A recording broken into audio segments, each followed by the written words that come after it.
વધારે ઊંડાણપૂર્વક જ્યાં જે શબ્દ મળે એ પોતાના ખમીજ ઉપર લખી લેતા, એટલે કદાચ આપણે આજે ગુજરાતી ભાષાનો વૈભવ ઉજવીએ છીએ.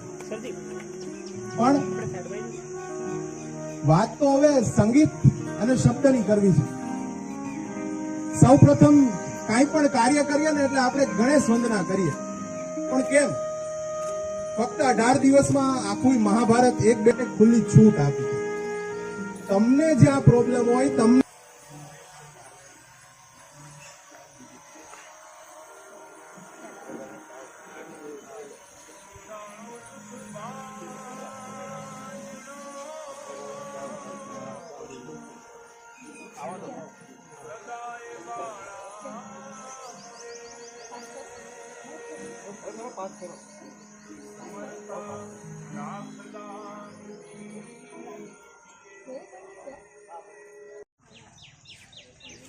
તાના અને રીરી કોણ હતા? આપણે અહીંયા છે, તમે આગળ આવતા જ બે સમાધિ જોઈ.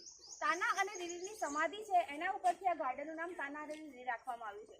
આપણે આવતા જ નરસિંહ મહેતાનું સ્ટેચ્યુ જોયું. નરસિંહ મહેતા, એમની દીકરી કુંવરબાઈ, કુંવરબાઈની દીકરી શર્મિષ્ઠા અને શર્મિષ્ઠાની બંને દીકરીઓ તાના અને રીરી, એમની સમાધિ અહીંયા કરવામાં આવેલી છે. એના ઉપરથી લોકવાયકા અને અલગ અલગ વાર્તાઓ આપણને જાણવા અને સાંભળવા મળી હશે.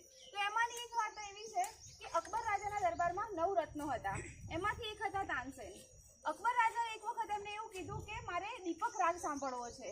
તાનસેને ના પાડી, પણ છતાં એમણે જીદ કરી અને રાજાની જીદ આગળ તાનસેને નમવું પડ્યું અને એમને દીપક રાગની ગાવો પડ્યો. દીપક રાગ ગાવાની શરૂઆતની સાથે જ જ્યારે આખા મહેલમાં અને આસપાસમાં જેમ કહેવાય કે અગ્નિ પ્રજ્વલિત થઈ ગઈ હતી. કુવા, સરોવર, બરાબર, આપણા જળ સ્થાપત્યો આવે. એમાં આપણે અત્યારે વાવ પાસે ઉભા છે. વાવ એટલે પગથિયાવાળો કૂવો, બરાબર. એટલે કોઈ પણ કૂવો હોય ને એટલે પગથિયા હોય એટલે વાવ કહેવાય.